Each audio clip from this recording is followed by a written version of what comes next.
Terus kemudian ada hadis-hadis yang menerangkan proses Nabi dialog dengan para nabi.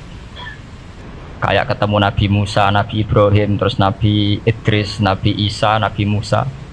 Itu terus diterangkan di hadis-hadis sahih.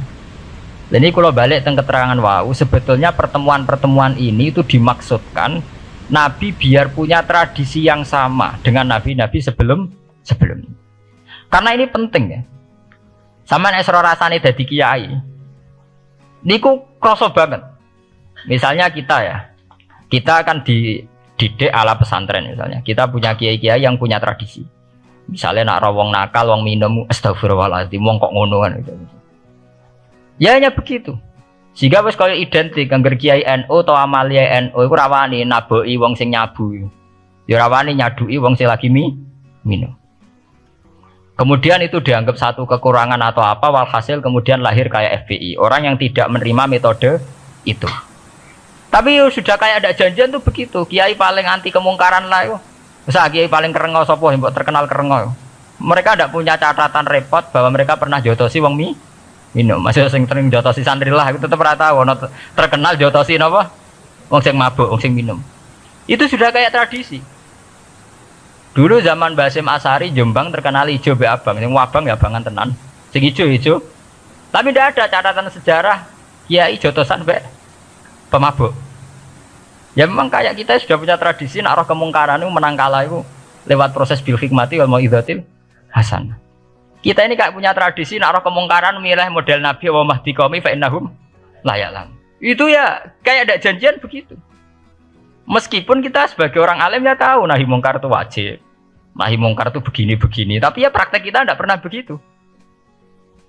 Ya, kalau di Timur Tengah kebalikan, mana ada terima karuan wong nakal, podo soleh beda aliran halal dibunuh, sehingga wong Sunni yang ngalalo darai wong Syiah yang ngalalo darai apa wong Sunni.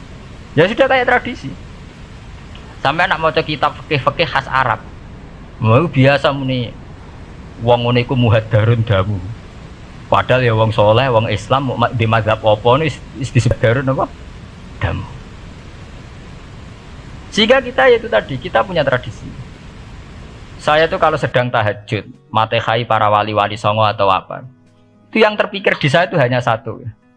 Agama Islam itu lahir lewat Quran dan hadis. Tapi kemudian tahu-tahu tetap berimprovisasi, berkembang sesuai tokoh yang membawa. Sampai kalau melihat Islam di India dulu sampai perang besar-besaran, kemudian zaman Abul A'la Al-Maududi, zaman periode Muhammad Iqbal, sampai India pecah, kemudian jadi Pakistan yang bernegara apa? Islam, karena banyak konseptor Islam yang tidak setuju negara sekuler. Akhirnya mereka misah jadi negara Islam Pakistan. Kemudian Timur Tengah juga begitu. Karena Timur Tengah sudah Islam semua, masalahnya itu diislamkan ala Sunni atau ala Syiah. Iran menjelma sebagai aliran Syiah, yang Sunni dianggap sesat, halal darah.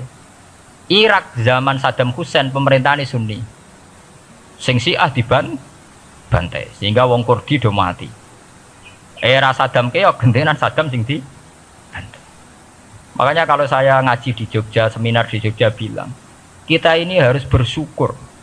Kita ini punya tradisi konflik yang terbaik di dunia. Enggak, kita ini punya tradisi konflik yang terbaik di dunia.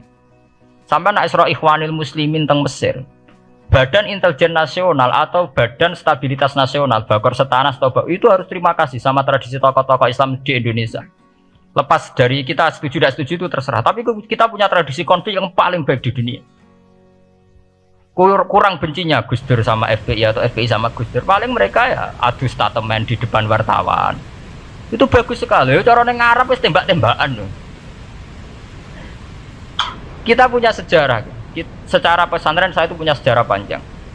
Zaman Mbah Imam beda dengan Mbah Zubair, zaman Kiai Memun beda dengan Kiai yang lain. Paling adu statement saat ada tamu itu paling bagus. Kita punya tradisi konflik paling bagus di dunia. Kayak apa mangkalnya orang NU saat Gus Dur diimpis, dipecat. Tapi habis itu ya sering seminar ketemu Amin Rais. Ya mereka adu polemik, ini tidak konstitusional, ini apa. Gus Dur nggak jurus dekret. Sing situ nggak jurus sidang istimewa. Nah, kurang serem sidang istimewa dilawan sidang luar biasa. Pokoknya agak istilah sing serem-serem. Tapi tidak saling bunuh loh, sampean harus syukur loh. Selama ini orang awam sering bilang, "Loh kiai kiai kok tukaran?" Sampai bandingkan di Timur Tengah, jenenge tukaran mesti tahdirudam.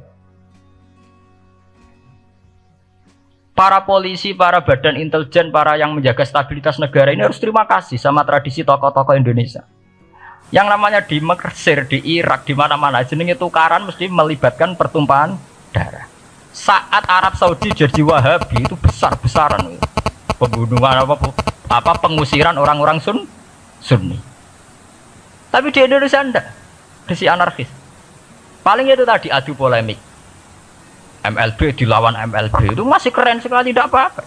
Itu lebih baik ketimbang adu jotos atau adu hizib lah. Itu masih bagus. Nenda ini sampean biar paham, biar syukur jadi bangsa Indonesia. Kita punya tradisi konflik yang baik. Sama nak setelah peristiwa teng Irak, ya, teng Sudan, teng Khartoum, teng Darfur, itu kan orang Islam semua. Gara-gara beda madzhab saling bunuh. Di Mesir ya gitu, Ikhwanul Muslimin dengan pemerintah dan sebagainya. Hatta saya sebesar Sayyid Qutb, sing tokoh populer mohon kabudute boten jelas. Di Indonesia bagus sekali. Kita menangi zaman secara sejarah, ya. Kita menangi bedanya dulu Ahmad Hasan dengan tokoh-tokoh NU. Kulo nu menangi secara sejarah sering baca. Terus zaman anyar-anyarane NU asas tunggal, bedanya Gus Dur dengan Kiai As'ad. Sak mangke bedane PKB dua versi. Mereka menyelesaikan secara beradab. Lewat pengadilan, kok pengadilan kalah lewat MA, beradab sekali. Kita harus bersyukur. Dibanding penyelesaian konflik kayak di Irak, kemudian ngundang Amerika, akhirnya sekarang kacau balu. Di Timor Leste yang latihan bikin Ramos Hurta disuduk. Indonesia paling banter ngobong fotonya SBC. Ya masih terhormat, masih artinya masih beretika. Kita harus syukur punya bangsa yang beradab. Wong ras tujuan antar kiai ya rasan-rasanan. Kiai kok ngono, sing tok kiai kok ngono. Engko sing kiai tengah-tengah ayo ana sing ngono, ana sing ngene dadi. Sing ra melok-melok biasanya terus milih amane, ya ana sing ngono, ana sing ngene. Jadi artinya kita yang baik. Saya itu berkali-kali ngaji ya. Sampean kalau sering baca Quran dan menghayati, artinya orang baca Quran pelang-pelang rara karepe menghayati. Saya itu sekarang sesadar-sadarnya, saya masih belajar. Ini jamaah sini harus tahu. Saya hingga detik ini masih belajar. Entah itu lewat belajar baca Jalalain atau belajar merenung maupun belajar lewat yang lain. Quran itu dulu ya sering nyebut begitu itu saya tidak paham. Sekarang tuh saya paham, tambah paham. Misalnya di juz 4 ada istilah ikhwanan. Orang mukmin disuruh ingat peristiwa-peristiwa yang dulu saling kuntum a'daan fa'allafa baina qulubikum fa asbahtum bi ni'matihi napa ikhwanan. Dulu kamu bermusuh-musuhan yaitu antara kelompok Aus dan Khazraj. Gara-gara barokatul Islam sekarang kamu menjadi ikhwana. Menjadi bersaudara. Sampean kalau melihat TV merunut konflik di Irak, sering ada bom bunuh diri, itu kan ada asal usulnya. Memang sekarang orang menimpakan kesalahan itu pada pasukan multinasional yang dipimpin Amerika dan Inggris. Tapi sebetulnya ada usul-usulnya. Sampai Amerika bisa masuk karena orang Irak tidak ikhwana. Tidak apa? Yaitu ada Syiah, ada Sunni, mereka saling menikam, saling bunuh. Sehingga karena ada ikhwanan ini pihak ketiga masuk, yaitu tentara multinasional. Makanya saat di Jogja ditanya, cara jenengan sebuti menyangkut Ahmadiyah, menyangkut konflik di Jakarta, saya bilang, sekarang setiap orang bikin from apa forum, yaitu baik, kalau niatnya baik-baik. Tapi andaikan saya ditanya Tuhan nanti, hak kowe iku kelompok apa? Pokoknya anggar NU atau Muhammadiyah ajak mayoritas, aku milih salah sitok itu. Bukan karena saya oportunis milih yang besar, itu lebih baik, lebih maslahat. Karena kalau setiap orang merasa benar bikin kelompok sendiri akan menjadi kelompok banyak. Dan saat menjadi kelompok banyak, tentu konfliknya lebih tidak terpola. Tidak apa? Terpola. Umpama Hasim tukaran mbek Din Samsudin itu terpola. Tapi nek anggar wong ngrasa duwe ketua dhewe tidak terpola. Bagaimanapun ikhwanan itu harus disyukuri. Nggih, dalam kondisi berteman. Sebab itu Nabi sering ngendikan ilzamu jamaahirul muslimin wa man sadza sadzafin. Mbok kamu itu ikut kelompok mayoritas saja. Jamaahirul muslimin cara bahasa netralnya mbok ya kamu itu ikut kelompok mayoritas saja. Karena kalau orang merasa benar kemudian bikin kelompok sendiri itu tidak ada selesainya. Lah aku lah cara nuruti GR sebagai kelompok dewi.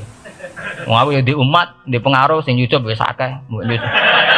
Tapi kalau semua orang merasa begitu kan repot kan. Mursid di kelompok dewi, tukang toreko di kelompok dewi, tukang ngaji di kelompok dewi.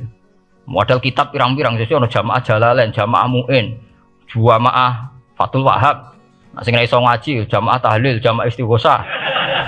Ora ono bar itu. Saya tuh kalau ditanya di Jogja, meskipun saya kritis, artinya kritis itu mungkin terhadap satu fenomena kita tidak setuju atau Muhammadiyah dalam banyak hal atau satu dua hal. Itu tidak menjadi alasan kita untuk tidak mengikuti mainstream.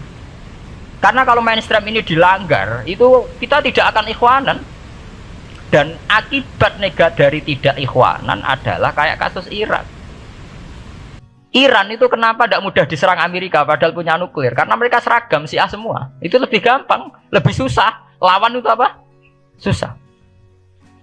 Arab Saudi juga mudah diadu karena karuan seragam Wahabi semua. Kita tidak bicara itu ya akidah. Mungkin kamu bisa debat Wahabi itu benar apa enggak. Tapi karena relatif aman, nggak diacak. Indonesia juga gitu. Kenapa tidak banyak konflik? Karena orang itu Islamnya kalau udah NU ya Muhammadiyah. Buat cocok cocok, boleh milih. Itu lebih mudah.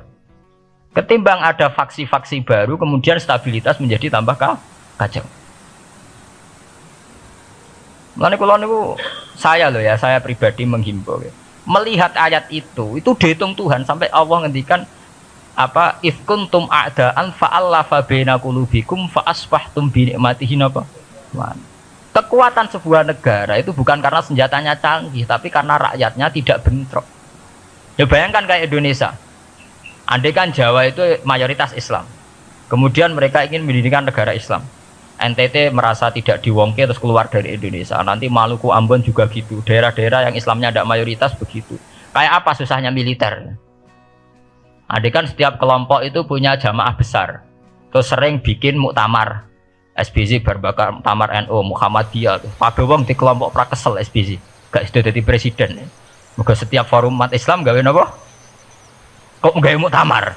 Iku muktamar urung ana tandingane, wis pirang-pirang.